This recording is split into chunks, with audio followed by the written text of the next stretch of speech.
지난 5월 16일 윤석열 대통령은 간호법에 대한 거부권을 행사하였습니다. 이는 국민의힘과 보건복지부가 간호법 반대단체의 허위 주장을 근거로 대통령에게 거부권을 건의하였기 때문입니다.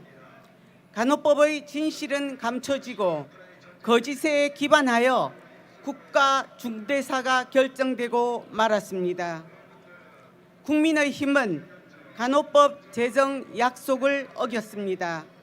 보건복지부는 간호법 가짜뉴스 확산에 앞장섰습니다.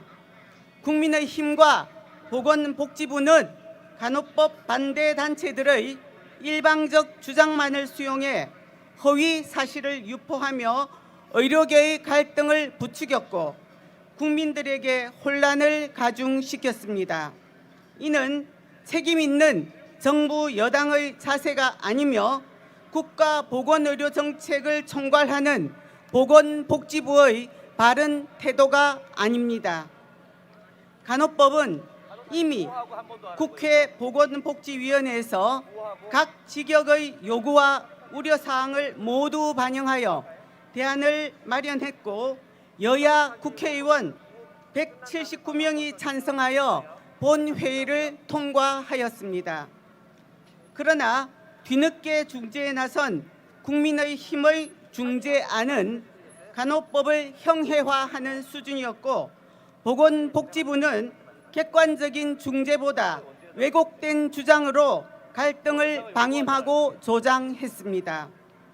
국민의힘은 대한간호협회와의 정책협약으로 간호법 제정을 약속했고 2명의 소속 의원이 대표 발의를 하고 46명의 국회의원이 발의에 동참했습니다. 국민의힘 소속 의원들은 협회와의 정책 간담회, 정책 선포식, 정기대의원 총회 등 수많은 자리에서 간호법 제정을 약속했으며 그 증거 자료와 기록이 차고 넘칩니다. 우리는 윤석열 대통령에게 공정과 상식에 근거한 정의로운 결정을 기대했었습니다. 그런데 여당과 정부는 간호법이 위험한 법이자 분열만 일으키는 악법이라는 가짜 프레임을 덧씌워 결국 간호법 거부에 이르도록 한 것입니다. 허위 주장에 근거한 갈등은 실체가 없는 조작된 갈등일 뿐입니다. 그런데 국가와 국민을 위한 보건의료 정책을 설계해야 할 여당과 정부가 명백한 사실관계를 조작하여 5천만 국민을 우롱하고 62만 간호인들에게 부당한 공권력을 행사한 것입니다. 우리는 부당한 공권력 행사에 대해서 저항할 것을 선언합니다. 대통령의 거부권 행사로 인해 보다 나은 간호 돌봄을 누릴 권리를 박탈당한 5천만 국민들께서도 무엇이 진실인지 분명히 알 권리가 있습니다. 우리는 그간의 모든 진실을 국민들께 소상히 알릴 것이며 간호법 제정을 위한 투쟁을 끝까지 멈추지 않을 것입니다. 이제 대통령의 거부권 행사로 간호법안이 다시 국회로 보내졌지만 제 의결을 기대하기는 쉽지 않습니다. 그러나 우리의 투쟁은 여기서 끝이 아닙니다. 우리는 결코 패배한 것이 아닙니다. 그동안 간호법은 전 국민적 이슈가 되었고 많은 국민들께서 간호법의 필요성과 간호사들의 어려움을 알게 되었습니다. 또한 이 과정에서 수많은 국민들이 우리를 지지해 주셨습니다. 우리의 간호법 투쟁 역사는 또 다른 역사를 이어가는 소중한 자산이 될 것입니다. 이제 대한간호협회는 총선 기획단을 조직하고자 합니다. 이를 통해 간호법을 악법으로 몰아 대통령 거부권에 이르게 한 부패 정치인과 관료들을 반드시 심판할 것입니다. 또한 약속을 뒤집는 배신의 정치, 진실을 감추는 파렴치 정치, 신뢰를 저버린 가짜 정치를 반드시 단죄할 것입니다. 한편 의료 현장에서 벌어지는 각종 불법 업무 지시는 강력히 거부하여 주시기를 바랍니다.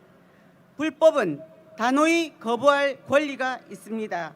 이를 통해 간호법으로 간호사 업무만 하고자 했던 우리의 명분과 정당성을 되찾을 것입니다.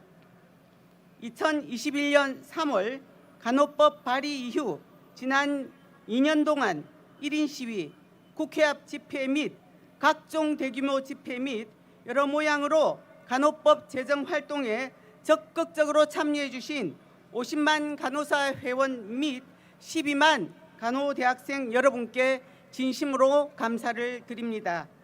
우리의 투쟁에 끝까지 함께해 주시기를 다시 한번 부탁드립니다. 고맙습니다.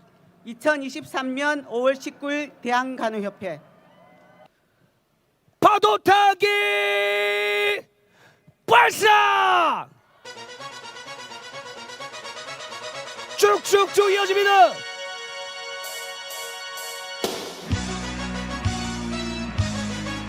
계속해서 이어집니다. 우리의 하나된 마음으로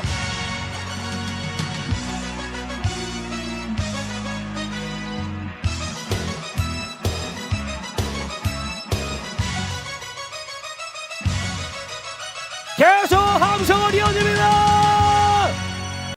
간호법 거부 책임 복지부는 각성하라, 각성하라, 각성하라. 복지부의 거짓 선동 국민건강 앞뒤가 다른 국민의힘 총선에서 국민건강 외면하는 국민의힘